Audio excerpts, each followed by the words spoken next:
Hi, and welcome to Unleashed, the podcast about the people, the projects, and the culture of Big Red Dog. Each episode, we sit down with a team member to discuss what they're doing on a daily basis to chase their passions, help our clients become successful, and make the engineering business cool.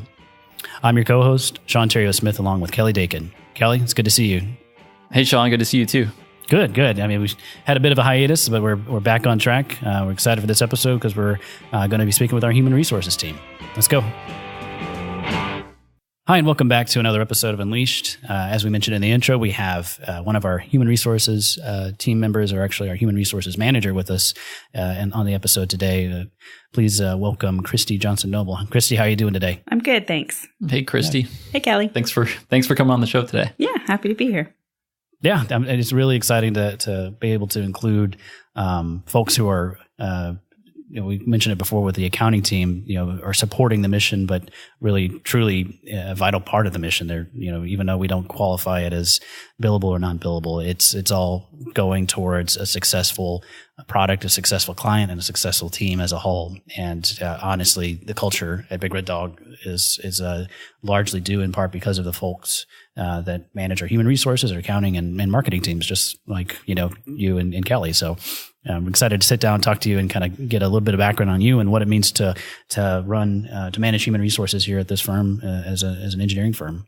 So, Kristi, right off the bat, I guess going back to your professional life before Big Red Dog, where did you go to school originally? Texas A&M University in College Station. Oh, cool. So Did you happen to study human resources while you were there? I majored in HR management. So what kind of classes do you typically take in HR management? What do they do to prepare you for human resources management? It's a pretty big variety. Take a lot of the business management courses, but then there's also benefits and a lot of how to do performance evaluations and things like that. So I imagine there's probably a great deal of soft skills and things that you kind of learn on the job. Yes. After you graduate. Yes. And in fact, a lot of the stuff that I did take the classes for has changed in the last 25 years anyway. So I'm sure. Yeah. So I imagine, right off the bat, you're kind of, thrown into an environment where you have to develop a sense of awareness for fellow employees and for yourself as a professional. What did you go straight into HR as soon as you graduated, or did you? I did. I actually started in HR after graduation at Golfsmith here in Austin. So I worked in their HR department for about 3 years. And what did they do? What industry they were involved with? They're a golf. They produce golf clubs and things like that. They have retail stores across the country, and so they had a 7-person HR team, I think, and I came in as kind of low man on the totem pole, just being a fresh graduate out of school, and then worked my way up and became the HR liaison for all the retail stores and worked with all the retail store managers with their people, and I really enjoyed it. Great. So obviously you had a different industry that you were involved with prior to coming to Big Red Dog. And I think, speaking with you before, you mentioned that Big Red Dog was actually your first architecture and engineering firm or professional service firm. What was that transition like going from, previously retail? And I think you had a couple of other places you were at before that. What was it like going from that background to a professional services oriented industry like ours? It was very different. Coming in initially, especially having a focus on recruiting, which is initially why they brought me here, was primarily for recruiting. I had to learn a whole different vocabulary. I was not familiar with a lot of the different, types of jobs and different levels of jobs and job descriptions and things like that. So I had to learn a lot coming in the door. And then directly prior to Big Red Dog, you were over at Circuit of the Americas. Right. Yeah, I was the HR manager there. Okay, that's interesting.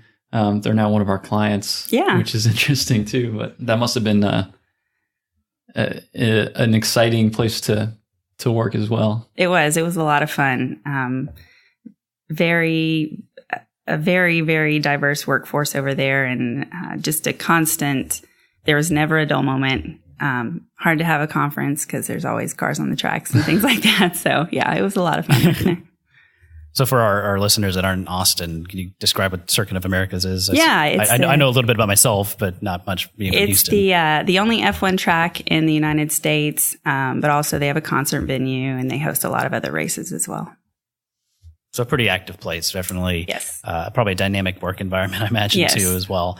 So going from that to, a professional services firm where, engineers and drafters, like we're not always known for our wild antics, I suppose, maybe not as much as race car drivers or folks who manage a venue or sports venue. But, I think it definitely takes a different touch. I imagine having to be a human resources manager here. So what are some of the you mentioned before, vocabulary and skills that you had to adapt? What were some of the things that immediately came up to you when you came to Big Red Dog? What are the things that you had to learn to basically connect with our employees and understand them as professionals? Probably the biggest thing would be the very black and white thinking that engineers do. Coming from a more creative group of people I was working with at the track, a lot on the marketing side and that kind of thing. I did realize very quickly that I had to be very black and white in my communication with the team members. So I had to leave no questions unanswered. Definitely. Engineers are very, very linear thinking type of professionals. And, I think there's a lot of history in terms of our career that everybody anticipates or has expectations about what their career progression looks like, what the office environment looks like, what the culture looks like. And even in our firm, which, we're a very progressive firm in terms of company culture, there's still some fundamental elements of that I think are based in traditional engineering professional service firms. But I think part of our mission and part of, your goal and leadership here is to really inspect and examine those traditions and those cultural touch points that kind of come up in a lot of engineering firms.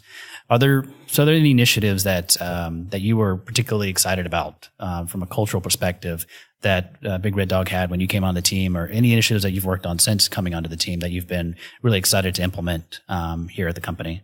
Well, I actually came on as the first HR manager that Big Red Dog had. So there were 3 different people on the team doing HR duties when I came in. And so to be able to pull that all together in one department, and in the last 2 years, really tried to streamline and make some processes better and implement some things that were just really needed in the organization. But, on the people side of things, one of the reasons why Big Red Dog was founded was because of the clients and really wanting to focus on client relationships and customer service. And I don't really have that relationship with outside clients, but as far as I'm concerned, the team members are my clients. So, that's my priority, is making sure people are happy to work here and to always evaluate how we can make things better for them. Awesome. Yeah, I could definitely attest to the amount of effort that you and now you have an additional team member with you, the amount of effort and progress that you guys have made, in the last couple of years. Myself being a fairly new employee, seeing all those systems and processes implemented, like it takes a tremendous amount of effort. So going from a small to mid-sized firm is a definite evolution, and it requires a great deal of systems and processes to be implemented that you guys have done very expertly and well, for sure. Thank you. I will echo that sentiment as well. Not just because you're sitting here, Kristi, but you really, you're creating basically a department from scratch and kind of putting all the processes in place. And it must be a challenge coming into a firm that's growing so fast to, not only set up those systems, but also not just on the HR side, but the recruiting side as well, which you're involved in. Could you talk about some of the challenges that come along with recruiting for like a fast growing firm? Finding the right people that fit with our culture, that can service our clients the way that we want to. Yeah, definitely. I think there are several different challenges we face. One, there's not a whole lot of more experienced people in the industry that are looking for jobs right now. So when we do have those positions open at a higher level, those are real difficult to fill. So being the HR/recruiting manager, it's definitely a challenge for me as far as managing my time and where my focus needs to lie, because the recruiting part of it could actually be a full-time position here in the organization, and the amount of time it takes to put into making relationships with people so that when those positions do open up, you already have, names in mind and people to reach out to see if they're interested in making a move to us. Those are available. So that's a big challenge right now, and one that I'm hoping that we can definitely grow the department in the next year, if not sooner, to add a recruiting manager to be able to focus that full time. Get you some help in that regard. Yeah. That'd be great. But we have a great flow of graduate and engineer resumes and interns who are interested in coming to work for us. And we have a lot of interns who come, and do internships who are, a majority of them are interested in coming on full time with us when their internship is over. So that's definitely a pretty constant flow of people who are interested. And if they aren't available, then they talk to their friends and their friends are interested. So, right. Yeah. Yeah. I mean, that recruiting effort is definitely a full-time, occupation for the amount of folks that are interested in coming on the entry-level side, but even just scouting out and finding that talent, that 5 to 10 year experience, 5 to 10 year plus experience is such a tremendous task right now. I think it's difficult to find those folks. But can you touch? We just actually finished our career fair circuit for the fall. Can you touch on some of the importances that you find in terms of recruiting at college career fairs? What type of candidates that we look for? What are the items? What are the qualities, I suppose, that we're kind of looking for in an intern candidate? And what are some of the programs that we have available for folks that are interested in becoming a part of the team? Sure. We always, every semester, spring and fall semesters, we attend the UT and Texas A&M career fairs in Austin and College Station. And then we also have been trying to add some others. This year we attended University of Houston.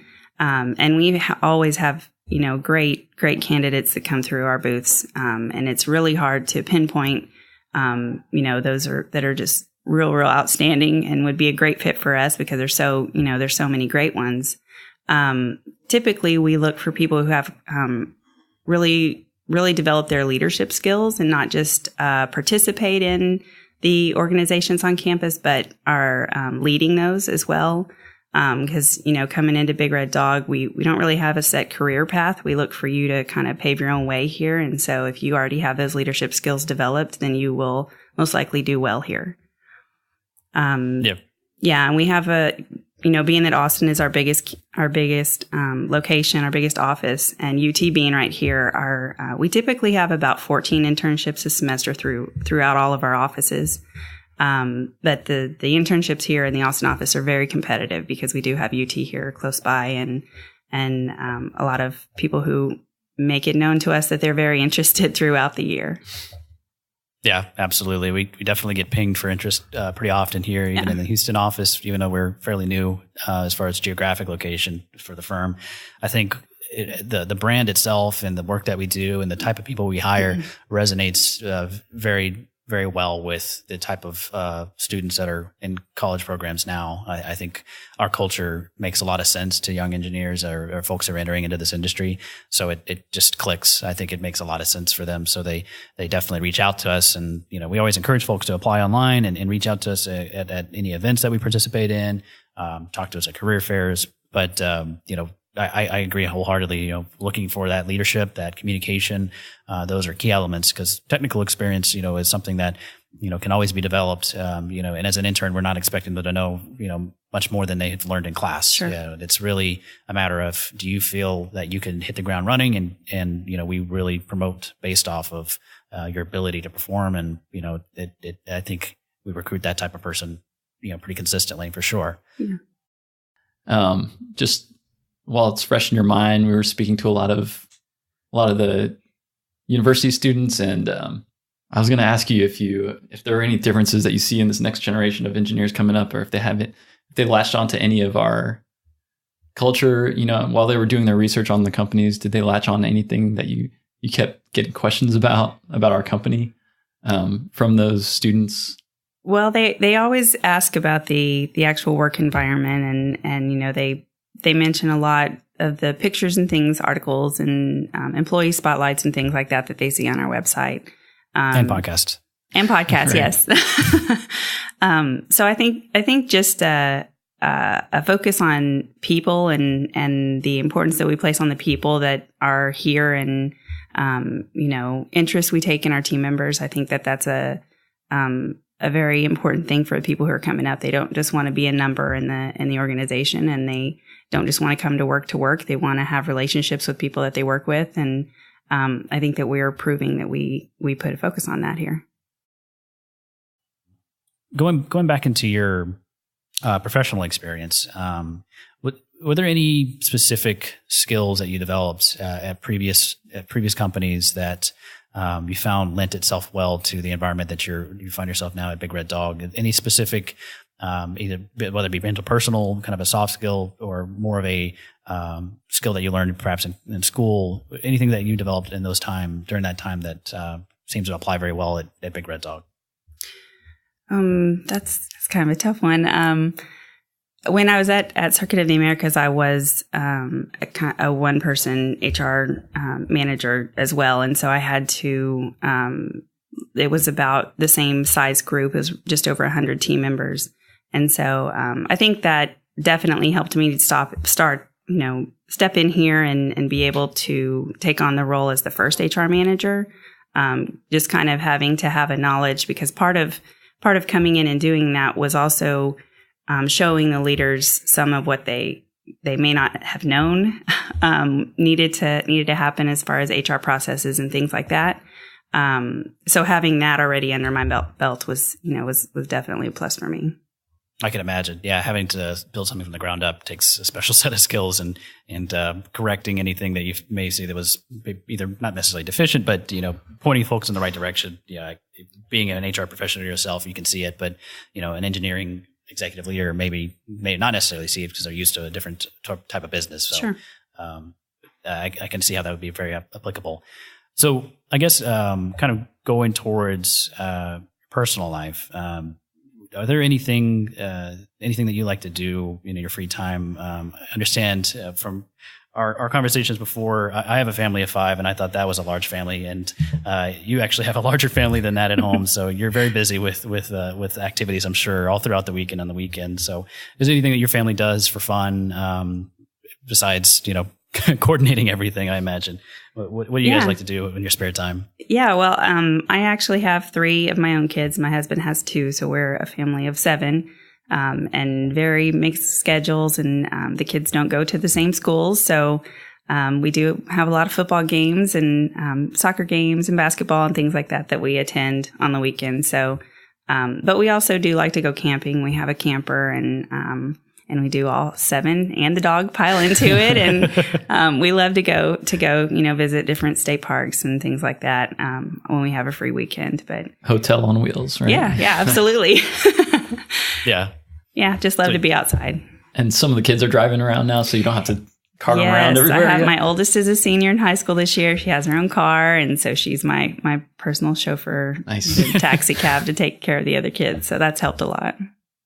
That's good. I can't imagine, the level of coordination required to take care of all that, but it's, and you have to come to work and you have, 120 kids technically, that are requiring your attention. Not that we're kids, but, there's a lot of things that you have to manage here too at the same time. So I'm definitely impressed in that regard. Another item that I kind of noticed between yourself, your team, and we spoke with Ashley previously, accounting team, but y'all's departments, along with marketing, you seem to coordinate pretty heavily between all of y'all. You seem to work together on share a lot of responsibilities, and I don't necessarily see that a lot in other firms. They tend to draw the boundary, this is my responsibility, that's your responsibility. But you guys seem to share the load, and it seems to be a lot of synergies that you guys sometimes find when you're working together. I definitely see Kelly working, on the marketing efforts on a lot of different initiatives, and same with your team. Can you kind of go over what it's like to kind of coordinate between y'all's offices, your teams, and what are the things that you guys find that kind of make more sense to work together on versus, drawing that boundary and saying, no, that's not my job kind of mentality? Well, I think part of it is the people who are involved. I don't think that anybody in those departments are just those kind of people that, we're all, quick to collaborate with each other and know that where I fall short or may not know something that, somebody else sitting right next to me might and will surely be able to help and will step in if I ask them to. So it's been fantastic working with Jackie and her group and Kelly, and I'll certainly let Kelly chime in on this question as well, since he's a part of the group. But yeah, I think just the personalities involved are a big part of it. And I think it also does speak to our company's, overall culture. It's not just in the engineering teams where it's very open and collaborative no matter what you're doing in this company. And for those of you who haven't been to our office, and we talk about departments and things like that, but really we're not that big of a company yet. We're still right down the hall from each other. We can, walk into each other's workspace and ask questions. So yeah. From my standpoint in the marketing side, it's really, it goes hand in hand with recruiting a lot of times. We're not just spreading the brand and trying to win new clients and keep them happy, but it's also reaching out to people that might be working at other firms who we're trying to recruit, or trying to reach the kids who are still in college and try to recruit them out of school. So there's lots of opportunities for Kristi and I to collaborate and find synergy, and it's been really fun so far. Yeah. And the same goes for, HR on the accounting side. I mean, we process payroll in HR, so we are work very closely with accounting on that side of things, and budgeting and expense reports and things like that. So we have to be able to communicate well with each other. Great. No, yeah, I can definitely see like the way that you guys work together amplifies the effectiveness of the overall teams. Even though Kelly is technically a team of one, the fact that we have help from HR, from engineering teams, amplifies that to a team of 4, 5, 6. Plus, Kelly just does the work individually of 2 or 3 people, it seems, yes. Just because he's so great. But at the same time, we find those opportunities to work together to make our efforts that much more stronger, just because we're sharing the load a bit and utilizing all of our talents at the end of the day. So that makes a lot of sense. And speaking under that recruiting HR marketing effort, being a part of the career fair last week at UH, y'all sent out a really lovely Arctic tumbler with the 2018 recruiting team on it, logo on it. So I definitely enjoyed having a sense of brand or a sense of ownership in that process because of y'all's coordination to make that a kind of a branded piece of memorabilia or participation element. Made it feel like you were kind of part of a greater team in the company. So it's almost like having I'm in the HR recruiting Avengers team or something. Well, good. We definitely appreciate all your help in that for sure. Yeah, definitely. And I mean, and having folks volunteer throughout the company, it makes people invested in it. It makes people invested in the outcome of the overall strategy, not just what their individual projects entail. So it's great that we get to have those kind of opportunities to cross over for sure. So let's go into our hot seat type section that we ask every guest at the end. Just the same 3 questions that we tend to ask everybody that's on the show.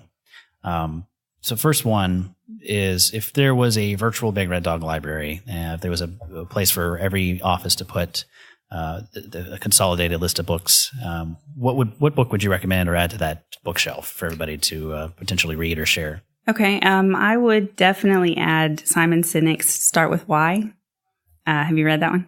Yeah, no, it's a great one. Yeah, it's a great one. And I think that, people can always tell you how to do things, but when you really understand why you're doing something, it helps you really have a passion for what you're doing.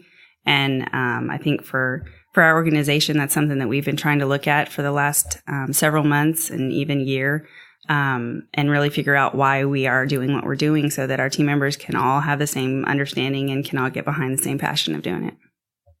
No, I would agree that many of the books, many of that specific book's tenets, I think create foundations for many of the things we're doing in the company for sure. So I can see that echoed a lot. Second question, if perhaps you weren't doing HR management, if Big Red Dog didn't exist, what would you do to chase your passions? What occupation, profession, side hustle, job, or hobby would you chase after? Wow, that's an interesting question. If I wasn't doing HR, probably something involving travel. I would love to travel. And I don't know that I'll get to very much. I still have quite a few years at home with kiddos. So eventually that'll come, but that's definitely something that I wish I was able to do more of would be traveling. Yeah. So it would be a travel Instagram influencer. Something, yeah. Yeah, with a family of 7. A vlogger. Maybe your Camping, IG, yeah. your Insta. You got the camper already. Yeah. Maybe at family of 7, There you travel. go. There you go. Already created. We're starting the brand. Yeah. Okay, Kelly, get on the branding. All right. And for our third question, it really touches on our mission statement, and I always enjoy hearing what everyone's interpretation of it is, because it changes based on individual, but it kind of has that same undercurrent, from person to person.